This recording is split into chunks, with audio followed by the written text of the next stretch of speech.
अपना नॉमिनेशन करेंगे। पूर्णिया से निर्दलीय करेंगे नामांकन। पप्पू यादव अपने सहयोगियों के साथ पहुंचेंगे पूर्णिया समरणालय में। 12 बजे नामांकन करेंगे। गठबंधन में आरजेडी के खाते में पूर्णिया लोकसभा सीट गई है और आरजेडी को सीट जाने के कारण पप्पू यादव को टिकट नहीं मिल पाया था और ऐसे में अब पप्पू यादव ने निर्दलीय नामांकन करने का फैसला किया है।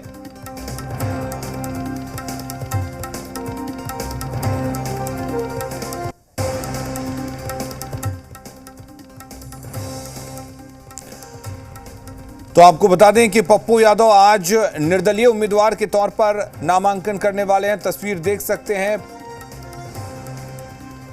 पप्पू यादव आज जी मीडिया से बातचीत में भी काफी भावुक दिखे पूर्णिया सीट को लेकर। हालांकि जब आरजेडी के खाते में पूर्णिया सीट गई थी तभी पप्पू यादव ने साफ कर दिया था कि पप्पू यादव दुनिया छोड़ देंगे लेकिन पूर्णिया नहीं छोड़ेंगे।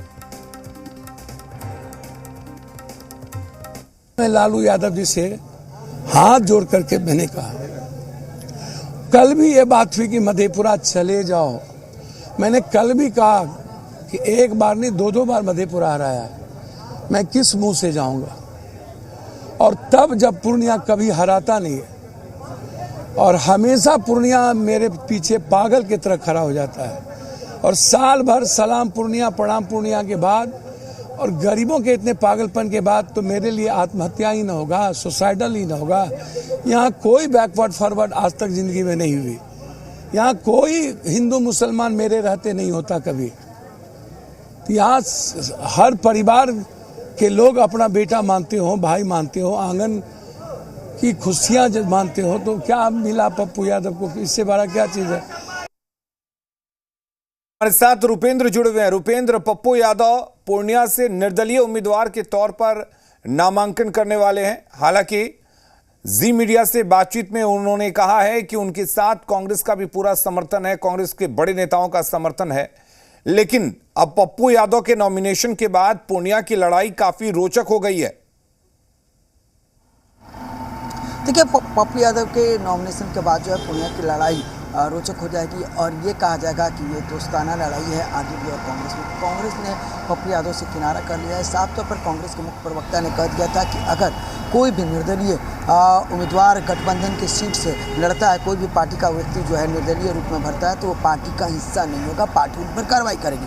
तो ये तो पूरी तरह से ये पप्पू यादव जिस तरह से कह रहे हैं कि कांग्रेस के नेताओं का साथ है, तो जिस तरह से कांग्रेस का बयान आया उससे तो माना जा सकता है कि कांग्रेस उनको साथ नहीं देगी। पप्पू यादव ने एक बात कहा है हमारे संवाददाता से बात करते हुए कि कल भी बात हुआ था लालू यादव से। पप्पू यादव ने ये सही बात कहा है। कल दोपहर में लालू यादव से उनकी बात हुई है ये टेलीफोनिक माध्यम से और साफ तौर पर लालू यादव पहले से कहते आ रहे हैं कि दूसरी जगह चले जाइए। लेकिन जिस तरह से पप्पू यादव ने रिक्वेस्ट किया है कि अभी भी हमारे लिए सीट को छोड़ दीजिए, क्योंकि जब नॉमिनेशन नहीं हुआ था बीमा भारती का उससे पहले उन्होंने रिक्वेस्ट किया था। लेकिन साफ तौर पर मधेपुरा के लिए पप्पू यादव को कहा गया था तेजस्वी यादव के द्वारा, खुद ये अखिलेश सिंह के द्वारा जो प्रदेश अध्यक्ष हैं लालू यादव के द्वारा पहले ही कहा गया था, लेकिन उन्होंने साफ तौर पर मना कर दिया और उनका ये कहना था कि पूर्णिया सीट से ही लड़ेंगे। तो कांग्रेस उनसे भी किनारा कर ली है। खुद आरजेडी, क्योंकि कांग्रेस में ज्वाइन करने से पहले पप्पू यादव लालू यादव से मुलाकात किए हुए थे, तो आरजेडी ने भी किनारा कर लिया है और साफ तौर पर आरजेडी ये कर रही है कि काफ़ी मजबूती के साथ वो लड़ाई लड़ेगी और वहाँ से विजय हासिल करेगी। लेकिन पप्पू यादव की बात की जाए और दोस्ताना लड़ाई की बात की जाए तो जब दोस्ताना लड़ाई होती है तो तीसरे को फ़ायदा होता है और कहीं ना कहीं तीसरा व्यक्ति जो एनडीए का है उससे फ़ायदा ना हो जाए। क्योंकि आरजेडी के तरफ से एक बात करें, बीमा भारती लड़ी हैं, पप्पू यादव जो है वो निर्दलीय लड़ेंगे और अपने को कांग्रेस समर्थित उम्मीदवार बताएंगे। तो ये दोनों के बीच में तीसरा का ना फायदा हो जाए ये देखना जरूरी है। लेकिन पप्पू यादव जो है आज नामांकन कर रहे हैं, आज 12 बजे नामांकन करेंगे और उनके नामांकन करने के बाद देखना ये है कि किस तरह की स्थिति हो रही है। क्योंकि कल तेजस्वी यादव बीमा भारती के नामांकन में गए थे और साफ तौर पर जो है उन्होंने तमाम चीज़ों को कह दिया था, तमाम बातों को कह दिया था।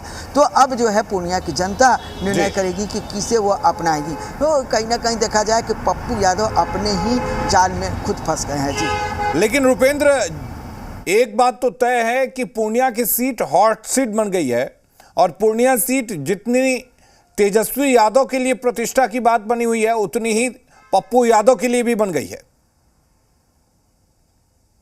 देखिए दोनों के लिए प्रतिष्ठा की बात बनी हुई है और साफ तौर पर इस पे मेहनत काफ़ी होगा और कहीं ना कहीं कांग्रेस को जो लीडर है वो पप्पू यादव को ना मदद करके वो मदद जो है जो महागठबंधन इंडिया गठबंधन के उम्मीदवार हैं बीमा भारती उनको करेंगे। जी चलिए, बहुत शुक्रिया रुपेंद्र हमारे साथ जुड़ने के लिए और तमाम बातचीत करने के लिए। तो वाकई पूर्णिया सीट अब जितनी तेजस्वी यादव के लिए प्रतिष्ठा का सवाल बना हुआ है उतनी ही पप्पू यादव के लिए बना हुआ। पप्पू यादव इसे इमोशन से जोड़ते हैं और कहते हैं कि वो काफी भावुक हो जाते हैं जब पूर्णिया की बात आती है।